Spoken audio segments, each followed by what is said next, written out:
What is going on, everybody? Kyler Mitchell here. I know that we're veering a little bit from our normal topic of chickens. I promise there'll be more of that kind of content coming soon. But I've got this pretty big project that I've been working on. I wanted to get it recorded and share it with y'all because I feel like, there's a lot of people out here that could benefit from the things that I've learned as I did it. This is the first retaining wall that I've ever built. I did a lot of research leading up to it. I knew it was going to be a pretty big time commitment as well as, a money investment to get this done right. And you can see I'm pushing back a pretty decently sized wall here. I edited out a lot of the dirt moving because it is a lot. So definitely prepare yourselves for that. But if this is something that y'all are getting ready to do, then I would definitely stick around. I'll share a lot of the stuff that helped me along the way. Or if you're just interested to see what the process looks like and what I did, then feel free to stick around. But let's get into it.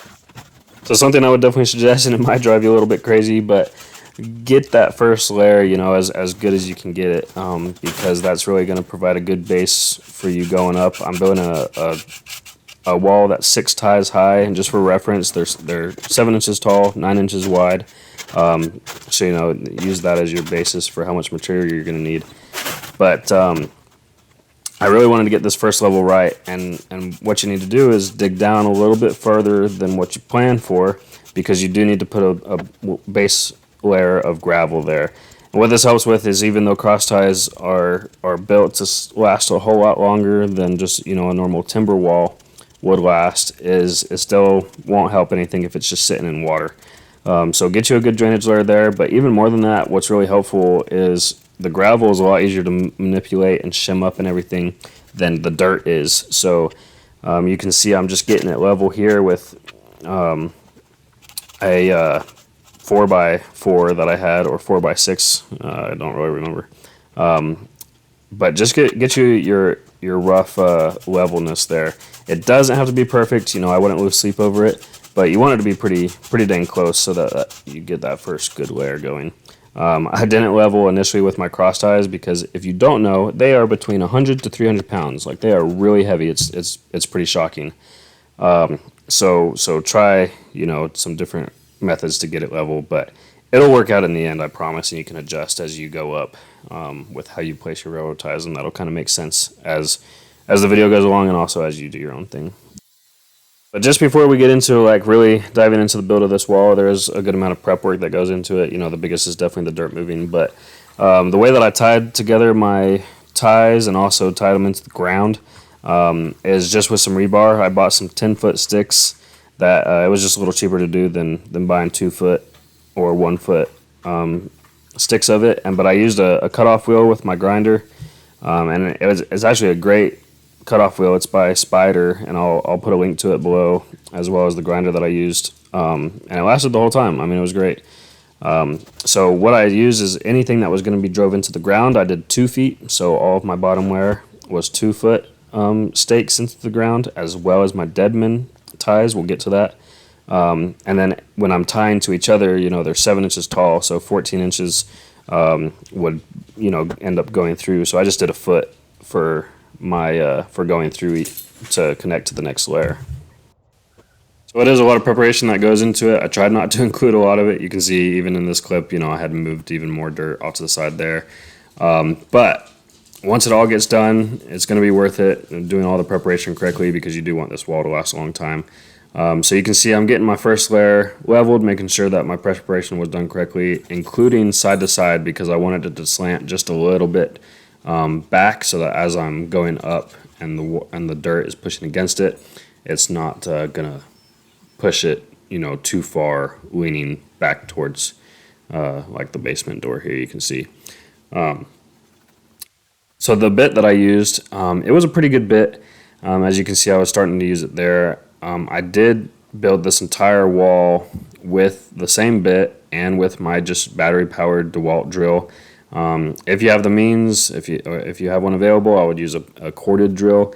I had one, but it didn't quite fit the bit in the chuck, so that didn't work out so well. But I'll link up to the bit that I used. It was just I believe it was 16 inches long, an auger style 1/2-inch bit. One thing that I saw a couple people say is that they sized down like to a 3/8 inch bit, so that they're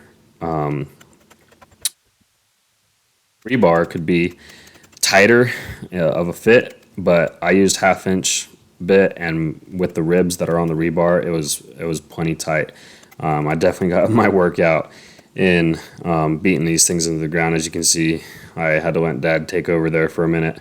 It is definitely awesome to have some help with this between the ties being really tall, having to drill all these holes through some pretty dense wood, as well as beating these things into the ground.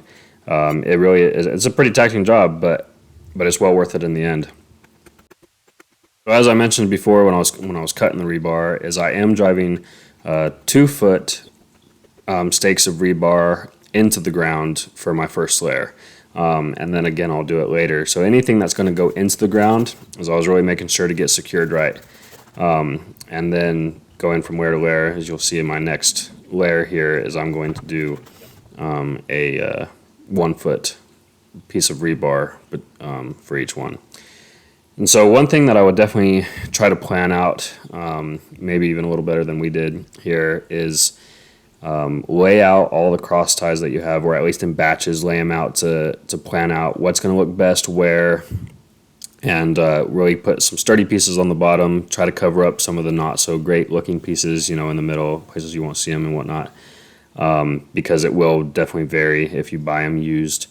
Which is the cheaper way to go. The name of the channel is still Scrapyard Chickens. We try to, uphold that name of getting stuff from the quote-unquote scrapyard, but getting good deals on stuff. So I got each tie with delivery and everything. It was roughly $18, $19 a piece, so it really wasn't too bad. A lot cheaper than going to Home Depot. So keep an eye out for the deals. You'll find them. But yeah, so as you saw, I just used a chainsaw to rip right through the middle. One thing that I did is I spent a lot of time doing just rough sketches of how I want these to lay out, because you do want them to build like bricks. You don't want you don't want the seams to lay on top of each other, because then it won't be stable. But you want to be tying in the ends of each cross tie into separate cross ties. Hope that made sense, so that you're getting a pretty firm structure as you're going up. That's kind of another thing there that you saw us do on that tie in the middle there, is we were shimming as we went. These cross ties, with them being used and everything, they're not going to be perfectly level. They're going to be a little warped, and so that might increase in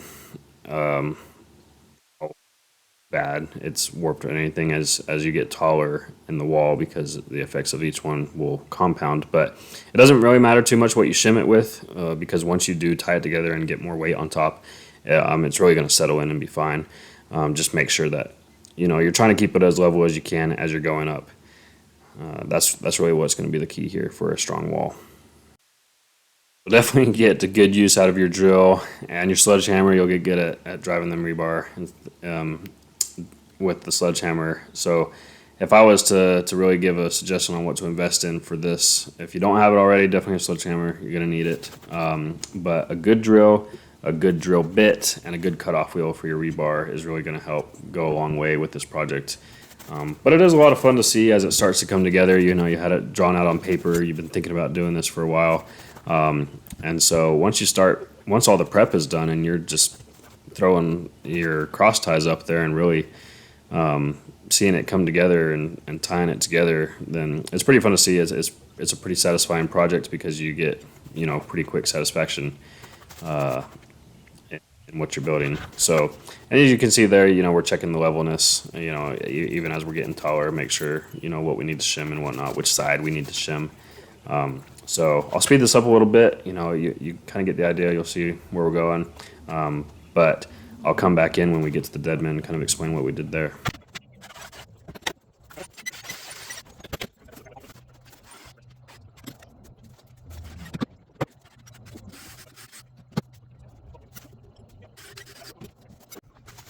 All right, so in preparing for our deadman anchors, I did have some roofing paper left over from when I was working on the house, and also the chicken coop, that I ended up putting behind the wall to, just act as a water barrier so that the water could go down the wall instead of trying to come through the wall or sitting against the wall or anything like that in case, there's a lot of rain, a lot of water sitting there. So before I got my anchors set up, I went ahead and put that behind there, anchored it down a little bit with some screws. It doesn't matter too much, what screws you use. I think I literally just used like drywall screws because what I ended up doing is putting more gravel behind it to help with that drainage issue. And then as the holes for the anchors were dug out, it just brought the dirt down behind it. So all the pressure is starting to build against it. But I would suggest putting these in before the deadmen because then you can cut the slit where it's going to set and tack around it. So you're not, trying to mess with that later. But I had some leftover, just broken up stone and bricks and stuff that grabbed, some of that to help fill in the back there. So I am sorry that I don't have a better picture or video of this because I actually ended up asking our neighbor to help out. He's got a small backhoe and there was just a lot of dirt to move for these deadman anchors. But this picture will at least give you an idea of what they are. I've seen people use full ties. I just decided to use half. I'm not going with a super tall wall, and I'm going to do 4 different deadman anchors.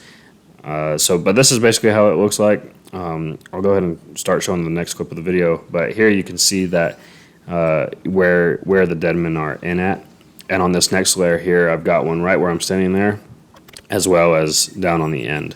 So you just dig out a spot, make sure it's level, and then on the back side of those is also where I'm putting some of those 2-foot rebars. So this will really help tie your wall into the hill so that, as the dirt is building up on top of the deadman, that also, will help act as an anchor with the pressure.